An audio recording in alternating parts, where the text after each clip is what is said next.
Morning जी, बहुत स्वागत है आप सभी का। आपके साथ मैं हूं अंजलि मुदगल।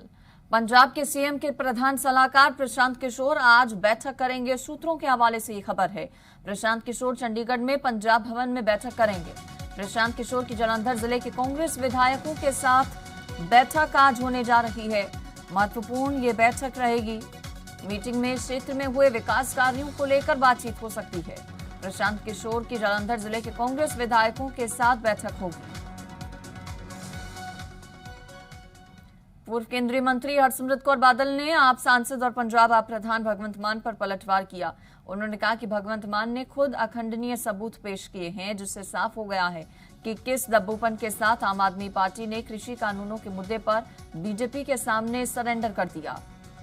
हरसिमरत कौर बादल ने भगवंत मान की तरफ से जारी स्टैंडिंग कमेटी की ऑडियो क्लिप और मिनट्स का जिक्र करते हुए बताया कि आम आदमी पार्टी ने संसद और स्टैंडिंग कमेटी की बैठक में कृषि कानूनों का विरोध नहीं किया।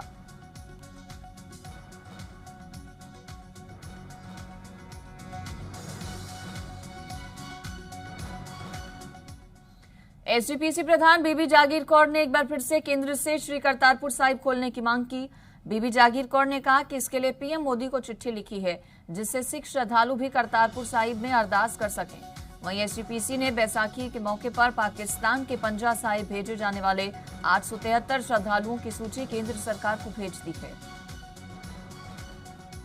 10 दिन का वीज़ा मिल गया, 10 दिन वास्ते ते जा सकता जथा, लेकिन करतारपुर लांघा जिहड़ा है वो सवेरे जाना तो शाम को आ जाना, उहदे वास्ते बंद है।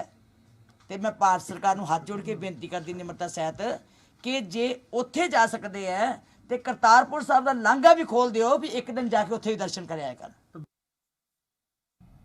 फतेहगढ़ साहिब के सरहिंद अनाज मंडी में संयुक्त किसान मोर्चा की तरफ से आज महापंचायत का आयोजन किया जा रहा है, जिसमें किसान नेता राकेश टिकैत, गुरनाम सिंह चढ़ूनी, बलबीर सिंह राजीवाल, इसके अलावा रुलदू सिंह मानसा और दर्शनपाल सिंह समेत कई किसान नेता शामिल होंगे। बीकेयू राजेवाल के जिला महासचिव परमजीत सिंह और जिलाध्यक्ष भूपेंद्र सिंह ने बताया कि महापंचायत को लेकर लगभग सभी तैयारियां पूरी हो चुकी हैं। मौसम में आए बदलाव को देखते हुए वाटरप्रूफ टेंट लगाया जा रहा है। महापंचायत में शामिल होने वाले किसानों से मास्क पहनने और सोशल डिस्टेंसिंग की अपील की गई।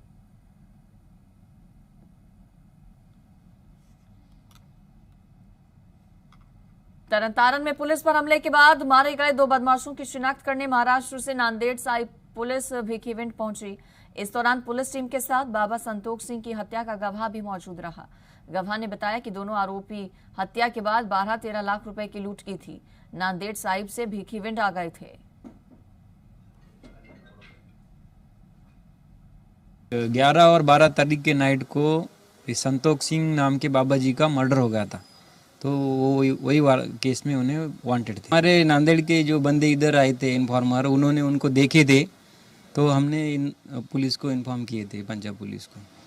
उनकी कुछ जो लोकेशन वगैरह वो भी यहाँ पे ट्रेस हुई? लोकेशन नहीं देखे थे, इन्फॉर्मर में रूबरू देखे थे। हाँ जी, कंप्लेनेंट को डेड बॉडी बता के कंफर्म कर लिए, ये दोनों ही शेख से, वही शेख से। मोगा सिविल अस्पताल फिर से सवालों के घेरे में घिर गया है। इस बार गर्भवती महिला और उसके पेट में पल रहे बच्चे की मौत का मामला सामने आया। मृतक गर्भवती महिला की मां का आरोप है कि सुबह करीब 7 बजे सरकारी अस्पताल पहुंचे थे, जहां डॉक्टर्स ने सीटी स्कैन कराने को कहा। सीटी स्कैन में डॉक्टर्स ने पेट में पल रहे बच्चे के मृत होने की बात कही। इसके बाद परिजन गर्भवती महिला का ऑपरेशन करने की मिन्नतें करते रहे, लेकिन डॉक्टर्स ने रात 10 बजे ऑपरेशन करने की बात कही। तब तक गर्भवती महिला ने भी दम तोड़ दिया। सिविल अस्पताल प्रशासन ने सभी आरोपों को नकारा है। अस्पताल प्रशासन के मुताबिक परिजनों को बता दिया गया था कि बच्चा मृत है, बड़ा ऑपरेशन करना मुनासिब नहीं है।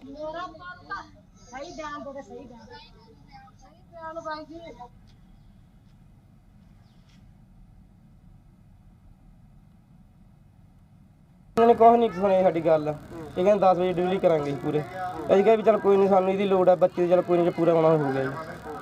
पर इन्होंने मुड़ के कहते भी चल कोई 10 बजे करांगे, फिर ये कहते चल 3-4 बजे वेख लेंगे, जो होगी तो डिलीवरी कर देंगे।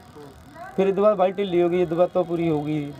स्कैन करवा के कहते असीं कहा जी साडे बच्ची कुड़ी दा ऑपरेशन कर दिओ, भी साडी जिहड़ा गल होनी सी बच्चे दी, बच्चा ने स्कैनिया गया, कोई गल नहीं। ਉਹ ਕਹਿੰਦੇ ਵੀ ਅਸੀਂ ਦਾਸੀ ਵੇਖਨੇ ਆ, ਜੇ ਤਾਂ ਆਪਰੇਸ਼ਨ ਹੋ ਗਿਆ ਉਹ ਦੂਜਾ ਨਾਰਮਲ ਕੇਸ ਹੋ ਗਿਆ ਤਾਂ ਕਰ ਦਿਆਂਗੇ, ਨਹੀਂ ਉਹ ਕਹਿੰਦੇ 11 ਵਜੇ ਇਹਦਾ ਕੇਸ ਹੋਊਗਾ। ਰਾਤ ਨੂੰ 11 ਵਜੇ? ਹਾਂਜੀ, ਰਾਤ ਦੇ 11 ਵਜੇ ਉਹਨਾਂ ਨੇ ਕਿਹਾ ਸੀ ਜੀ। ਮੇਰੀ ਧੀ ਮੇਰੀਆਂ ਮਿਹਨਤਾਂ ਕਰਦੀ ਰਹਿ ਗਈ, ਮੰਮੀ ਮੇਰਾ ਆਪਰੇਸ਼ਨ ਵੱਡਾ ਕਰਾ ਦਿਓ। ਮੈਂ ਨਰਸਾਂ ਦੀਆਂ ਪੈਰੀ ਹੱਥ ਲਾਉਂਦੀ ਰਹਿ ਗਈ, ਮੇਰੀ ਧੀ ਮੁੱਕ ਗਈ।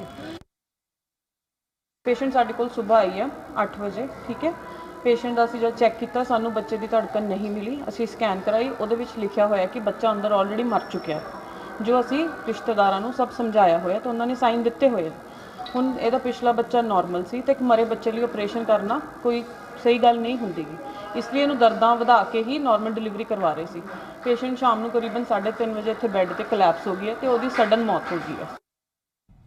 बरनाला में बिजली की हाई वोल्टेज तारों से करंट लगने से एक 25 साल के युवक की मौके पर ही मौत हो गई, जबकि उसका दूसरा साथी गंभीर रूप से झुलस गया। हादसा उस समय हुआ जब फ्लेक्स बोर्ड लगाने वाले 2 युवक लोहे की सीढ़ी को बोर्ड पर लगाने के लिए कोशिश कर रहे थे। सीढ़ी ऊपर से गुजर रहे हाई वोल्टेज तारों से टकरा गई, जिससे शॉर्ट सर्किट हुआ और हादसा हो गया। मृतक के परिवार का रो रो कर बुरा हाल है।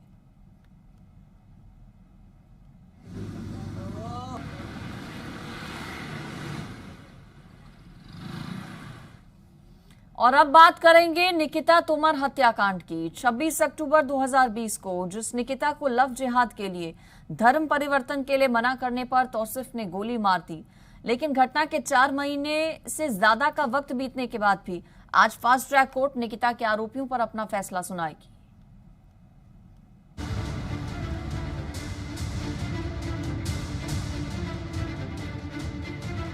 तारीख 26 अक्टूबर 2020, वक्त दोपहर 3:30 बजे। हरियाणा के बल्लभगढ़ में अग्रवाल कॉलेज की परीक्षाएं खत्म हुई और परीक्षा देकर निकिता तोमर अपनी एक दोस्त के साथ कॉलेज के एग्जाम हॉल से बाहर निकली। निकिता ने घर वालों को फोन किया कि वो लेने आ जाए, लेकिन जैसे ही निकिता ने फोन काटा, पास में खड़े एक लड़के तौसीफ ने निकिता का फोन खींचा, गाड़ी में बैठाने की कोशिश की। इस दौरान कार में तौसिफ के साथ उसका दोस्त रेहान भी था और निकिता के साथ उसकी दोस्त वहां मौजूद थी। तौसिफ की किडनैपिंग की कोशिश जब नाकाम हुई तो तौसिफ ने अपनी बंदूक निकाली। दोपहर 3:45 पर निकिता को तौसिफ ने गोली मार दी। ये मामला सिर्फ एक लड़की से छेड़छाड़ का नहीं, उसके साथ सिर्फ जोर जबरदस्ती करने का नहीं या मना करने पर उसकी हत्या करने का नहीं था, बल्कि धार्मिक कट्टरता वाली सोच का था, जो धर्म परिवर्तन की बात न मानने पर हत्या करने से भी परहेज नहीं करती। तौसीफ की मां भी आप लोगों पर दबाव बना रही थी कि निकिता की शादी कराई, इसमें कितनी सच्चाई है, क्या पूरा मामला था? ये सारा सच है। उसकी फैमिली का भी प्रेशर था कि धर्म परिवर्तन करके बेटी की शादी कर दो, क्योंकि उसके बेटे की पसंद थी। अब बेटी खूबसूरत है, पढ़ाई में अच्छी है, तो वो तो ऊपर वाले की है, उसमें मेरी क्या गलती है, मेरी बेटी की क्या गलती है? तो क्या कोई भी आके अपना मन लगा लेगा और उसी को बेटी दे दी जाएगी? बल्लभगढ़ में हुए निकिता हत्याकांड को आज 149 दिन बीत चुके हैं और आज निकिता के इंसाफ की घड़ी आ चुकी है। फरीदाबाद कोर्ट आज निकिता तोमर के आरोपियों पर अपना फैसला सुनाएगी। वारदात के बाद मुख्य आरोपी तौसिफ के अलावा तौसिफ के दोस्त रेहान और उन्हें हथियार मुहैया करवाने वाले अजरुद्दीन को पुलिस ने गिरफ्तार कर लिया था। एसआईटी ने वारदात के 11 दिन के अंदर ही 700 पन्नों की चार्जशीट फाइल की थी। फास्ट ट्रैक कोर्ट में लगभग हर रोज मामले की सुनवाई होने लगी, लेकिन 149 दिन बाद भी ये साबित नहीं हुआ कि जो आरोपी तौसिफ इस वीडियो में साफ देखा जा सकता है, जिसने निकिता को सरेआम गोली मार दी, वो दोषी है या फिर नहीं। आज अदालत तय करेगी कि निकिता तोमर की हत्या में गिरफ्तार आरोपी तौसिफ, रेहान और अजरुद्दीन दोषी हैं या फिर नहीं। सोमवार को इसी मामले में फरीदाबाद जिले की फास्ट ट्रैक कोर्ट में तीनों आरोपियों पर सुबह 10:45 से शाम 4 बजे तक बहस चली, लेकिन आरोपियों को न दोषी सिद्ध किया गया, न ही वो बेगुनाह साबित हुए। निकिता तोमर के पक्ष में अब तक कुल 55 गवाहों ने गवाही दी, जबकि तौसिफ और उसके दोस्तों के पक्ष में भी 2 गवाह अदालत में पेश हुए थे। अदालत ने दोनों पक्षों की दलील सुनने के बाद अपना फैसला 24 मार्च यानी आज तक के लिए सुरक्षित रख लिया था और आज निकिता के इंसाफ का दिन है। लेकिन निकिता के पिता यही सवाल बार बार कर रहे हैं कि जब आरोपी ने अपना जुर्म कबूल कर लिया तो फिर केस चलने की गुंजाइश कहाँ है? मैं तो यही कहना चाहूँगा कि दोषियों को जल्दी से जल्दी फांसी दी जाए, और मैं तो ये कहता हूँ कि सीसी फुटेज सभी पूरे देश में क्लियर है। गन पाउडर मिल गया है, और वो जो बंदूक रिवॉल्वर जो भी है वो बरामद कर लिया गया है, आरोपियों ने स्वीकार कर लिया है। तो अब इसमें केस चलने की गुंजाइश या सबूत देने की गुंजाइश या किसी की गवाही की गुंजाइश कहाँ रह गई है? हाँ, अभी मुझे लगता है कि वो गलत हो गया। मुझे इस बात का बहुत गर्व है कि मेरी बेटी ने गोली खा ली पर उसके साथ नहीं गई। लव जिहाद के शिकार बेटियों के साथ अन्याय तो होता ही है, लेकिन जो इस अन्याय को अस्वीकार कर दे, न्याय के लिए उसे भी मरने के बाद महीनों इंतजार करना पड़ रहा है। जिस तौसीफ पर निकिता तोमर की हत्या का आरोप है, वो एक बहुत बड़े सियासी खानदान से आता है और उसका संबंध एक विशेष धर्म से भी है। नेताओं की चुप्पी की सबसे बड़ी वजह भी यही है। लेकिन सवाल यह है कि कब तक देश की बेटियों को न्याय के लिए इंतजार करना पड़ेगा और कब तक न्याय पथ दोहरी राजनीति की भेंट चढ़ता रहेगा। संवाददाता प्रमोद शर्मा के साथ ब्यूरो रिपोर्ट, जी मीडिया। और पानीपत में 3 मानव कंकाल मिलने से सनसनी फैल गई। बताया जा रहा है कि घर का फर्श ठीक करने का काम चल रहा था। इस दौरान खुदाई में 3 मानव कंकाल मिले, जिनमें से एक कंकाल महिला और 2 कंकाल बच्चों के होने की आशंका है। तीनों मानव कंकालों के पास बच्चों के सर्दियों के कपड़े मिले हैं। पुलिस ने मानव कंकालों को जांच के लिए अस्पताल भिजवा दिया है। बताया जा रहा है कि खुदाई के दौरान एक मानव कंकाल मिला, फिर पुलिस को सूचना दी गई। पुलिस की मौजूदगी में खुदाई करने पर 2 मानव कंकाल और मिले। मकान मालिक ने बताया कि उन्होंने ये घर 2018 में लिया था। पुलिस मामले की जांच में जुट गई है। डीएसपी ने कहा कि तीनों मानव कंकालों का डीएनए टेस्ट कराया जाएगा।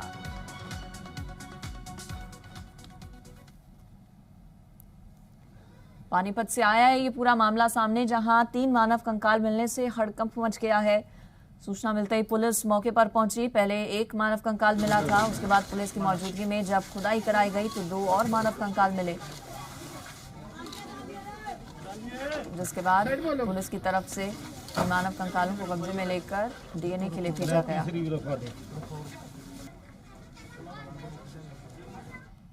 मकान मालिक को दिखाया, ये तो यहाँ पे होता है। मकान मालिक बोल रहा भाई इसको खोदो, खोद के पता चलेगा किस चीज़ का खड्डा खुदवाया था ये। तो हमने खोदा जी 1 फुट। फिर मकान मालिक बोला कि इसको भाई और खोदो। हमने 1 फीट और खोदा तो वहाँ से हमने कंगाल सा निकला, एक पसली सी निकली। और उसके बाद मकान मालिक खुद बन गया खोदने के लिए। बस देखो यहाँ पे क्या है, कभी ऐसा ना हो बाद में दिक्कत हो जाए। 2018 में हमने मकान लिया था और हम यह मकान हमारे गहरे में आया हुआ था, तो हमने इस मकान का भरा करवा रहे थे, मिट्टी डलवा रहे। फर्श तोड़ते हुए ना ये फर्श कच्चा दिखा, हमने फर्श की खुदाई करी तो हमें शक हुआ इसमें कपड़े मिले लेडीज का। जब लेडीज के कपड़े मिले तो हमारे मिस्त्री मजदूरों ने खोदा इसे, तो इसमें कंकाल निकला। फिर हमने पुलिस को सूचना करी। 3 कंकाल इसमें नज़र आ रहे हैं। और अभी जो प्रेजेंट इसके मालिक हैं उन्होंने ये 2.5 साल पहले मकान ख़रीदा था, तो 3 कंकाल हो सकता है किसी ने कि जो यहाँ पहले रहता था उसने, या उससे भी वो इन्वेस्टिगेशन में पता लगेगा क्या स्टोरी है, किसी ने मार के इनको दबाया हुआ है। तो इस बारे में FIR हमने दर्ज करने किला थाना में FIR दर्ज की है और इन्वेस्टिगेशन इसकी कर रहे हैं। फर्दर इन्वेस्टिगेशन में जो आएगा और तुरंत इसमें हम कानूनी कार्रवाई करेंगे।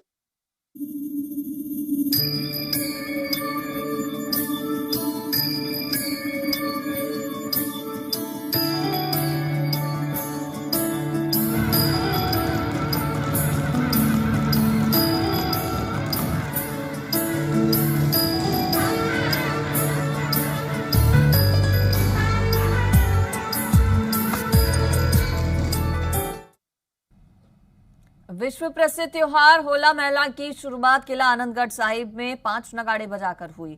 इससे पहले तख्त श्री केशगढ़ साहिब के जत्थेदार ज्ञानी रघुवीर सिंह ने अरदास की और तख्त श्री केशगढ़ साहिब के मैनेजर के सिर पर पगड़ी बांधकर सारे होली मारने की जिम्मेदारी सौंपी गई। ज्ञानी रघुवीर सिंह ने और SGPC के मेंबर दलजीत सिंह भिंडर ने देश विदेश में बैठी संगत को होला महला की बधाई दी और ज्यादा से ज्यादा तादाद में पहुंचने की अपील की। वहीं आरोप लगाया गया कि कोरोना को लेकर सरकार और प्रशासन ड्रामेबाजी कर रहा है। जहां प्रशासन एक और लोगों से कोरोना के नियमों के पालन की अपील कर रहा है, वहीं इसके उलट SGPC सरकार और प्रशासन की ये ड्रामेबाजी बता रही है। बता दें कि होला महला 24 मार्च से 29 मार्च तक मनाया जाएगा।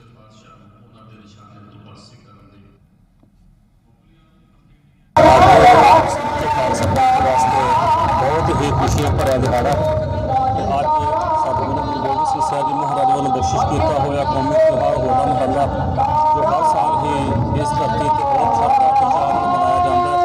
हर साल की तरह अज नगारे बजा के जिहड़ा आनंदगढ़ साहब जी तो होले महल्ले की आरंभता कर दी गई है। कलगीधर पातशाह ने उदों भी नगारे खड़का के ही 5 किलियां दे विच नगारे खड़काए गए तो होले महल्ले की आरंभता की।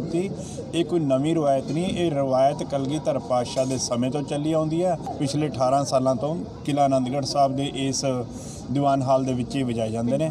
तो मैं सारिया सिख संगतां नूं लख लख वधाई दिंदा ते आस करदा कि वध तो वध तख्त श्री केसगढ़ साहब होले महल्ले ते पहुँचो तो गुरु घर दीयां खुशियां प्राप्त करो।